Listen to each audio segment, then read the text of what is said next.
The hum of the engines was a lullaby, a low thrum against the pressurized cabin. Outside, ink-black sky, punctuated by cold pinpricks of stars. Inside, Flight 610 was a tableau of transient peace. Most passengers slept, heads lolling, wrapped in thin, scratchy blankets. Light was scarce, just a muted overhead lamp, or the soft, blue-tinged flicker of a screen. It was just after 2 a.m., somewhere high above the Atlantic, halfway through a red eye from London to New York. A routine flight. Ilara Vance was one of those passengers. Seat 23C, an aisle seat, several rows back from the wing. A woman of quiet habits, unremarkable. Traveling alone, a small carry-on bag tucked neatly under the seat in front, a worn paperback novel unopened. She hadn't eaten or watched a movie. She had simply settled in, hoping to snatch a few hours of uneasy sleep before arrival at JFK. The cabin was cool. Ilara shifted, trying to find comfort. Turbulence had passed, leaving only the gentle, rhythmic sway of the aircraft. Sleep was elusive. Her legs felt cramped. She decided a short walk might help, a stretch to relieve stiffness. A simple, ordinary decision. She unbuckled her seatbelt with a soft click, barely audible above the engine drone. With a quiet apology to the sleeping man, she eased into the aisle. Her movements were slow, deliberate, an attempt not to disturb those around her. The front galley was busy, low murmurs from flight attendants preparing breakfast. Lavatories there would likely be occupied. So, Ilara turned to the back. A less trafficked route, perhaps. A chance for quiet solitude. She walked past darkened heads, a silent procession through the sleeping cabin. Her soft footsteps were lost in the ambient noise. She reached the rear galley, a smaller, less active space. A flight attendant, deep in conversation, glanced up briefly, offering a polite nod. Ilara returned it with a faint, tired smile. She continued past them, towards the cluster of lavatories at the very rear of the aircraft. No one paid her particular attention. She was just another passenger, stretching, seeking privacy, a transient shadow moving through the night. The cabin crew had their routines. They saw her, yes, but they didn't see her, not in any way that truly registered.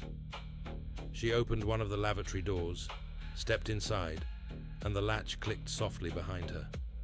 A mundane action, a simple, unremarkable disappearance.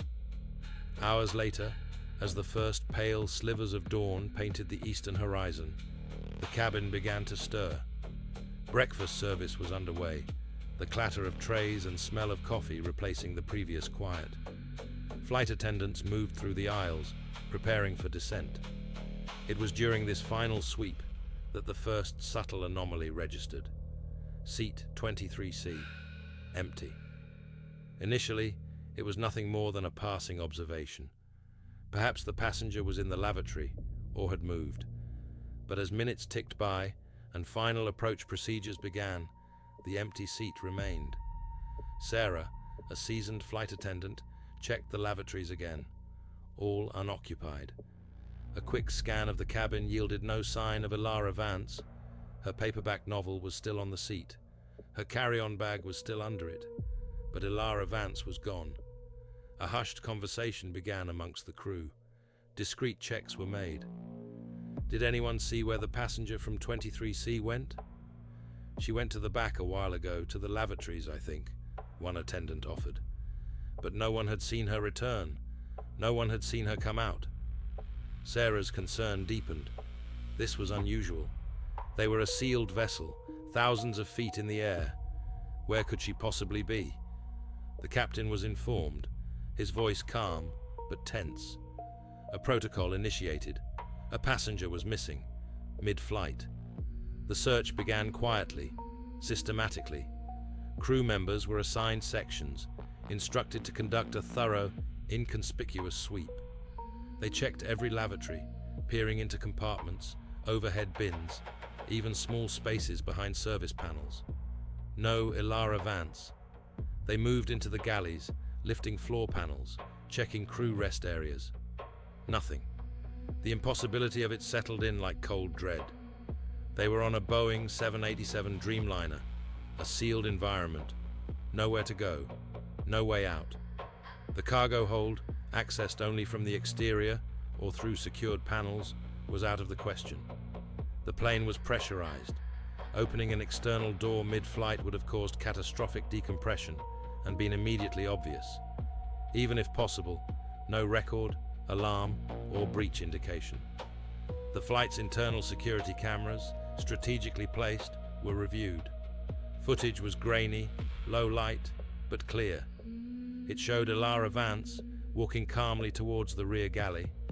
It showed her passing 2 flight attendants. It showed her reaching the lavatory area. But it did not show her coming out. It did not show her turning a corner. It simply showed her entering the frame, and then she was gone. Lavatory interiors were, by law, non-existent. The rear camera's view was obstructed. It was as if she had simply dissolved into the air. The plane landed at JFK to controlled chaos. Police, ambulances, federal agents, all waiting. Passengers were held on board for hours, each interviewed, identities verified, accounts taken. A full-scale search of the aircraft commenced, far more extensive than the crew's initial frantic efforts. Every panel opened, every nook and cranny explored, the cargo hold meticulously combed. Nothing, not a single trace, no note, no item of clothing, no explanation. Authorities were baffled. How could a person simply vanish from a commercial airliner mid-flight? No signs of struggle, no blood, no indications of foul play. Ilara Vance was traveling alone, had no known enemies, no apparent motive for disappearing. She wasn't an extremist, nor on any watch lists. She was just a woman, on a plane. Theories emerged, each more desperate. Did she somehow open an emergency exit? Impossible, at cruising altitude. Did she squeeze into a tiny, unpressurized compartment and succumb? Highly improbable, no body found. Was she secretly a stowaway, hiding in a space unknown to the crew, only to meet an unknown fate? Yet, she had a ticket, a seat, and was seen by multiple people. The most disturbing theory, whispered quietly among the shaken crew, was that she had simply ceased to be. That she had walked into that small, self-contained space and then simply vanished, as if the plane itself had swallowed her whole. Years have passed since Flight 610 completed its journey to New York, leaving behind an empty seat and an even emptier mystery. Ilara Vance was declared missing, then presumed dead, but her case remains officially unsolved. The incident report is thick with technical data, witness statements, and countless dead ends. Aviation experts have dissected every possible scenario, every flaw in procedure, every mechanical possibility. None offered a coherent explanation. The crew of Flight 610, particularly Sarah, who first noticed the empty seat, carry the weight of that night. They recount the tale with a quiet, lingering horror. The image of a woman walking calmly to the back of a plane, a transient shadow, and then simply ceasing to exist. The passengers on that flight, those who heard the hushed announcements and witnessed the frantic search, carry their own unsettling memories. The sheer impossibility of it haunts them, because what happened to Ilara Vance wasn't just a disappearance, it was a violation of logic, a tear in the fabric of the ordinary. She boarded a plane, she walked through its aisle, and then, in a place designed to be sealed, observed, and contained, she vanished. No trace, no explanation, just an empty seat, and the chilling question that echoes through the silence of the night sky. How does a person simply disappear from a commercial airliner? And where did she go?